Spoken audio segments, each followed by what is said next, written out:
துணை, குரு அடி போற்றி. நேயர்கள், ஜோதிட அன்பர்கள் அனைவருக்கும் அன்பான வணக்கங்கள். நான் உங்கள் வாழ்க வளமுடன் ஜோதிடர் ஸ்ரீ குரு சுந்தர வடிவேல். இப்போ பார்த்தீங்கன்னா 2025 செப்டம்பர் மாத பலாபலன்கள் ஒவ்வொரு ராசிக்கும் எப்படி இருக்கும், என்ன செய்யலாம், என்ன செய்யக்கூடாது, என்ன விதமான வழிபாடுகள் உகந்ததாக இருக்கும், நட்சத்திர பலன்கள் எப்படி இருக்குது அப்படிங்கிறதை பற்றி முழுமையாக நம்ம விரிவாக ஒவ்வொரு ராசிக்கும் நம்ம பார்க்க இருக்கிறோம்.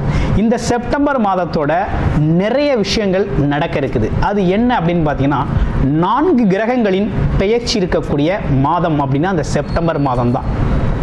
பார்த்தீங்கன்னா தொடர்ச்சியாக 13ஆம் தேதி செவ்வாய் பகவான் பயிற்சி ஆகிறார், செப்டம்பர் 13.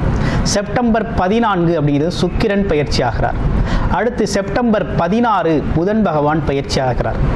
அடுத்து செப்டம்பர் 17 சூரியனும் பார்த்தீங்கன்னா அடுத்த ராசிக்கு பயணம் போகிறார். அப்போ இந்த காலகட்டத்தில் பல்வேறு விதமான மாற்றங்கள், கிரகத்தின் மாற்றம் எப்படி நடக்குது அப்படிங்கிறத பொறுத்து ஒவ்வொரு ராசிக்கும் பல்வேறு விதமான மாற்றங்களை, முன்னேற்றங்களையும் எதிர்பார்க்கக்கூடிய மாதமாக இந்த மாதம் அப்படிங்கிறது அமைஞ்சிருக்குது.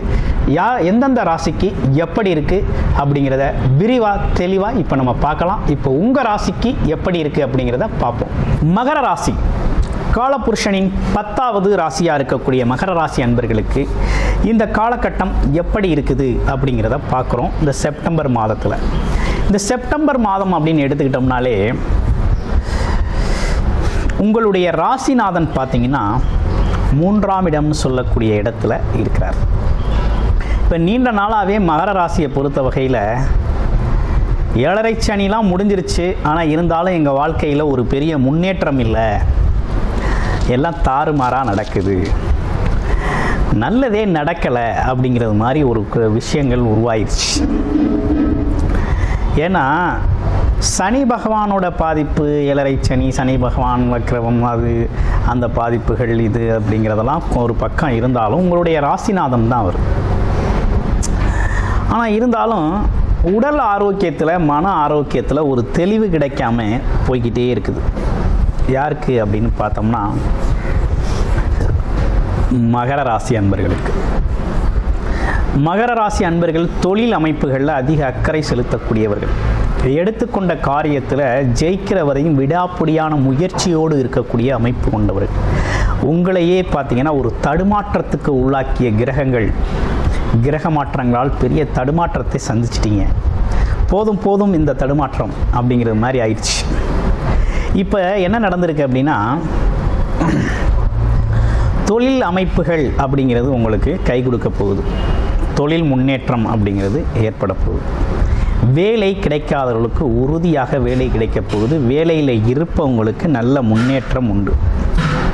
வேலையில் இருக்கிறவங்களுக்கு நல்ல முன்னேற்றம் ஏற்பட போகுது. அதனால் ஒன்றும் பயப்பட வேண்டாம்.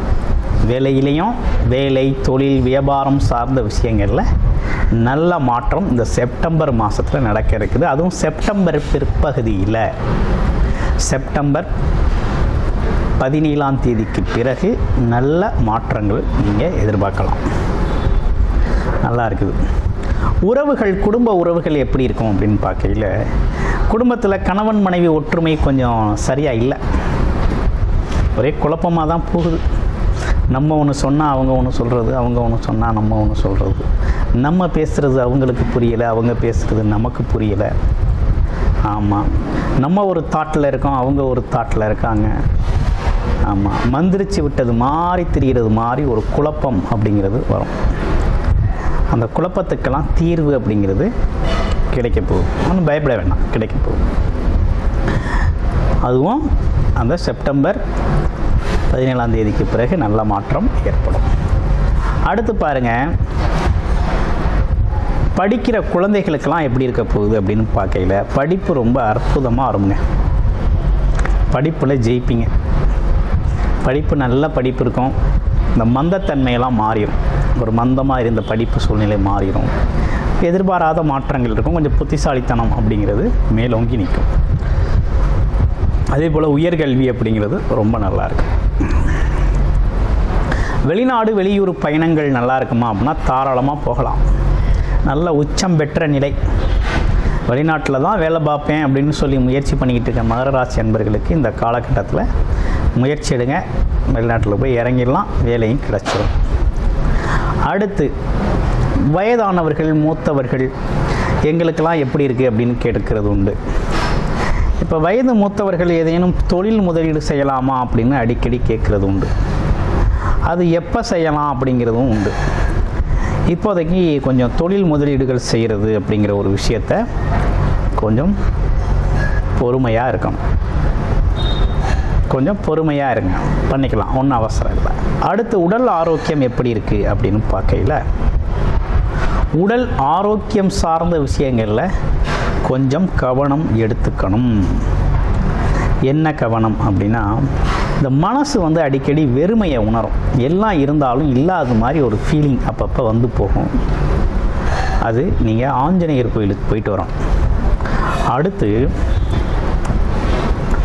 பார்த்தோம்னா, வேறு எதுவும் நோய்வாய் தொந்தரவுகள் இருக்கா அப்படின்னா, ஒன்றும் பெருசாக நோய்வாய் தொந்தரவுகள் இல்லை. இந்த சுவாச கோளாறு அப்படிங்கிறது சில பேருக்கு நுரையீரல் சம்மந்தப்பட்ட சுவாச கோளாறுகள் ஏற்படக்கூடிய ஒரு அமைப்பு இருக்குது. அடுத்து காது, மூக்கு, தொண்டை சார்ந்த விஷயங்களில் அலர்ஜி வரக்கூடிய அமைப்பு அப்படிங்கிறது இருக்குது. இதெல்லாம் கொஞ்சம் கூடுதல் கவனம் எடுத்துக்கங்க இந்த காலகட்டத்தில். மற்றபடி வேற ஒன்றும் பெரிய இஷ்யூஸ் இல்லை. அரசு காரியங்கள் கொஞ்சம் தடைப்பட்டு தான் நடக்கும், அவசரப்பட வேண்டாம். அரசு சம்மந்தப்பட்ட, அரசியல் சம்மந்தப்பட்ட துறைகளில் இருக்கவங்களாம் கொஞ்சம் பொறுமையாக நிதானமாக போங்க. இந்த காலகட்டத்தில் நமக்கு பொருத்தம் அவ்வளவு சரியாக இல்லை. அடுத்து திருமணம், கல்யாணம் எப்போ நடக்கும் அப்படின்னு காத்திருக்கக்கூடிய வரன்களுக்கெல்லாம் திருமணம் கைகூடக்கூடிய ஒரு அமைப்பு அப்படிங்கிறது ஏற்பாடு ஆயிடுச்சு. தாராளமாக வரன் பார்க்கலாம், திருமணம் செய்யலாம், வரன் அமையும். நீண்ட நாள்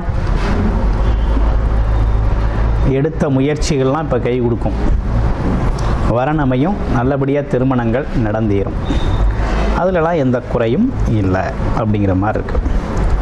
அப்போ தொழில் ஸ்தாபனத்தை மாற்றிக்கலாமா, கொஞ்சம் மாற்றம் செஞ்சால் நல்லாயிருக்கும்னு நினைக்கிறேன் அப்படிங்கிறது மாற்றிக்கங்க, ஒன்றும் பிரச்சனை இல்லை, மாற்றம் செஞ்சுக்கலாம், செய்யக்கூடிய அமைப்பு இருக்குது. மோட்டார் தொழில்களில் இருக்கிறவங்க, அது மட்டும் இல்லாமல் கட்டுமான தொழில், கன்ஸ்ட்ரக்ஷன் துறையில் இருக்கிறவங்களுக்கெல்லாம் நல்ல தொழில் வளர்ச்சி ஏற்படும், நல்ல லாபங்கள் அதிகரிக்கக்கூடிய ஒரு அமைப்பு அப்படிங்கிறது உருவாகுது. ஆமாம், இந்த மாதிரி அமைப்புகளோட இந்த காலகட்டம் அதிகரிக்குது. அதே விஷயம் என்னென்னு கேட்டிங்கன்னா, மகர ராசியை பொறுத்த வகையில் கூடுதல் பேச்சு அப்படிங்கிறது ஆபத்து. எப்படி? அதிகப்படியான பேச்சு ஆபத்தை விளைவிக்கும் அப்படிங்கிற மாதிரி இருக்குது கொஞ்சம். ஏன்னா இந்த காலகட்டத்தில் உங்களை அறியாமலேயே நீங்கள் எக்ஸ்ட்ராடினரியாக ஒரு விஷயத்தை பற்றி சொல்லுவீங்க, அதிகப்படியாக அதை பற்றி சொல்லையில், பேசையில் என்ன கொஞ்சம் பில்டப் கொடுக்குறாரு அப்படிங்கிற மாதிரி தெரியும் மற்றவங்களுக்கு. அதனால் கொஞ்சம் பொய் பேசுகிறது மாதிரியே தெரியும் மற்றவங்களுக்கு. அதனால் பேச்சு அப்படிங்கிறத கொஞ்சம் குறைச்சிக்கோங்க. அதே நேரத்தில் வெளி ஆளுகளோட தொடர்பு அப்படிங்கிறது குடும்பத்துக்குள்ளே வேண்டாம். கணவன், மனைவி, குழந்தைகள், குடும்ப அமைப்புகள், அப்பா அம்மா குடும்ப அமைப்புகளுக்குள்ள வெளி ஆளுங்க பேச்சை கேட்டு விவாதங்கள், வாக்குவாதங்களை செஞ்சுக்க வேண்டாம். ஏன்னா உண்மைத்தன்மையை அறிந்து பேசுகிறது அப்படிங்கிறது ரொம்ப முக்கியம். ஏன்னா மாற்று இனத்தவர், மாற்று மொழி பேசுபவர்கள், மற்றவர்களால் நம்ம குடும்பத்தில் சிக்கல் வரக்கூடிய அமைப்பு அப்படிங்கிறது இருக்குது.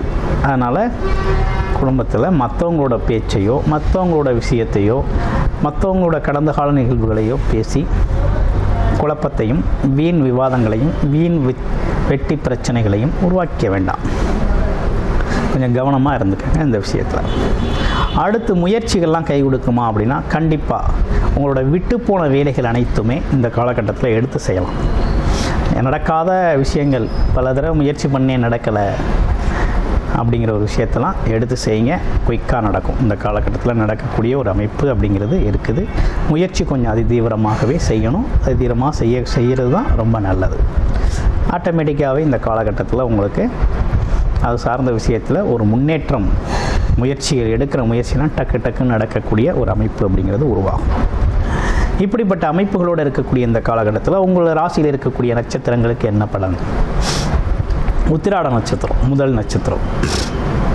உத்திராடம் நட்சத்திரத்துக்கு இந்த காலகட்டத்தில் எப்படி இருக்குது அப்படின்னா, அரசு சார்ந்த விஷயத்தில் வேலை பார்க்குறவங்களுக்கெல்லாம் டிரான்ஸ்ஃபர் கிடைக்கக்கூடிய ஒரு அமைப்பு அப்படிங்கிறது இருக்குது. இடமாற்றம் சம்மந்தப்பட்ட விஷயங்கள்லாம் நடக்கக்கூடிய ஒரு அமைப்பு அப்படிங்கிறது இருக்குது. அதே போல் பேப்பர் ப்ராசஸிங் இதெல்லாம் கொஞ்சம் நடக்கக்கூடிய அமைப்பு இருக்குது. ஆமாம், இருந்த தடை தாமதங்கள் அப்படிங்கிறது கொஞ்சம் இருக்கும். சில பேருக்கு குழப்பங்கள் அதிகரிக்கும். நம்ம ஒன்று கேட்டோம் அவங்க ஒரு இடத்துக்கு மாற்றுறாங்க அப்படிங்கிற மாதிரி இருக்கும். அது மட்டும் இல்லாமல் அரசியல்வாதிகள்லாம் அந்த காலகட்டத்தில் கொஞ்சம் கவனமாக தான் இருக்கணும். ஏன்னா போஸ்டிங் தன்னோட பொறுப்புகள் போகக்கூடிய அமைப்புகள்லாம் இருக்குது. அடுத்து திருவோண நட்சத்திரம். கொஞ்சம் குழப்பமான சூழ்நிலைகள் மனதில் இருந்துக்கிட்டே இருக்கும். ஆனால் ஆசைகள் எண்ணங்கள் நினைத்தபடி நடக்கக்கூடிய நல்ல காலகட்டம் அது. ஆமாம், அதே போல் பணவரவு பொருள் வரவு வரக்கூடிய காலகட்டம் தான். ஆனால் இருந்தாலும் மன தடுமாற்றம் அப்படிங்கிறது சில பேருக்கு இருக்கும். ஆமாம், அந்த தடுமாற்றங்கள்லாம் சரி செய்யணும் அப்படின்னா அம்மன் கோயில் வழிபாடு அப்படிங்கிறத தொடர்ச்சியாக செஞ்சுட்டு வாங்க, ரொம்ப நல்லாயிருக்கும். அதே போல் வெளிநாடு வெளியூர் பயணங்கள் போகிறது இதெல்லாம் ரொம்ப நல்லா இருக்குது. ஆமாம், வேலை தொழில் அமைப்புகளில் கொஞ்சம் கான்சன்ட்ரேட்டிவாக வேலை பண்ணுங்கள். ஆமாம், வெளியில் உள்ள பிரச்சனையை உள்ளேயும் உள்ள பிரச்சனையை வெளியிலையும் கொண்டு வரக்கூடாது. அப்படின்னா என்னென்னா, குடும்ப பிரச்சனைகள் ஆஃபீஸ்லேயும் ஆஃபீஸ் பிரச்சனைகளை குடும்பத்துலேயும் கொண்டு வந்தோம்னா சில பிரச்சனைகள் அங்கங்கே பிரச்சனைகள் பெருசாகிடும். அதனால் கொஞ்சம் கவனமாக தனித்தனியாக டீல் பண்ணுங்கள், ரொம்ப நல்லாயிருக்கும். அடுத்து அவிட்ட நட்சத்திரம்.